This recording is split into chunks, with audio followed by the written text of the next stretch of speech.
అధిష్టానానిది ఓ దారి, అనుములది మరో దారి. కాంగ్రెస్ విధానాలకు భిన్నంగా ముఖ్యమంత్రి రేవంత్ రెడ్డి అడుగులు. పార్టీ వైఖరికి భిన్నంగా సొంత నిర్ణయాలు. అదానితో ఒప్పందాల నుంచి బుల్డోజర్ దాకా బుల్డోజర్ రాజకీయం వరకు కొరుకుడు పడని చేష్టలు. మద్యం పాలసీ కేసు కరెక్టే అన్నట్టు వ్యాఖ్యలు. రేవంత్ తీరుపై కాంగ్రెస్ అధిష్టానం అసహనం. అందుకే సీఎంతో మంత్రుల దూరం అంట. అదానితో ఒప్పందం చేసుకున్నాడు. బడే బాయ్తో సఖ్యతగా మెయింటైన్ చేస్తున్నాడు. అంటే మోడీతోటి మంచిగా అన్న నువ్వు నేను ఒకటే రేపన్నాడు ఇద్దరం కలిసి బీజేపీలోనే ఉంటామని చెప్పేసి మాట్లాడుకుంటున్నాడు. న్యాయ వ్యవస్థ పైన కూడా ఈయన చేసినటువంటి వ్యాఖ్యలు జాతీయ కాంగ్రెస్కి కూడా పెద్ద దెబ్బ పడ్డది. నేషనల్ మీడియా ఓ రేంజ్లో ఆడేసుకుంది.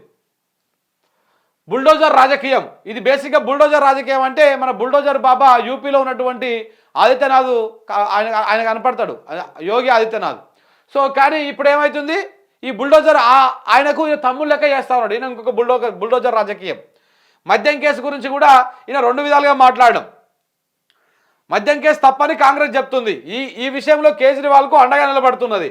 అదే కేసు ఒప్పన్నట్టుగా కవితలే తప్పన్నట్టుగా రేవంత్ రెడ్డి చెప్తుంటాడు. ఇది ఒకటే కాంగ్రెస్ రెండు మాటలు ఉంటాయి. మననే చెప్పినా కదా ఇదంతా ఒక కథ ఉంటుందని చెప్పేసి. అయిపోయింది కథ అయినది. ఇంకొక రేపు 4 రాష్ట్రాల ఎన్నికలు అయిపోయింది దాకా రేవంత్ రెడ్డి ఉంటాడు ఇక్కడ ముఖ్యమంత్రిగా.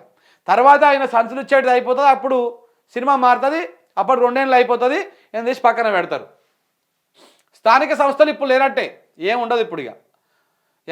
ఎందుకంటే ఇప్పుడు రుణమాఫీ బెడ్స్ కొట్టింది. ఊరల్లో పింఛన్లు కూడా చక్కగా వస్తలేవు. సో కాబట్టి ఆ రైతు భరోసా ఒకసారి ఇచ్చి ఈ ఎన్నికలు పెడదామని చూస్తున్నారు. కానీ జనం ఇప్పటికైనా తెలుసుకోవాలి. తెలుసుకొని జర్రా తెలివికి వస్తే తప్ప ఈ కాంగ్రెస్ నుంచి మనం బయట పడలేం.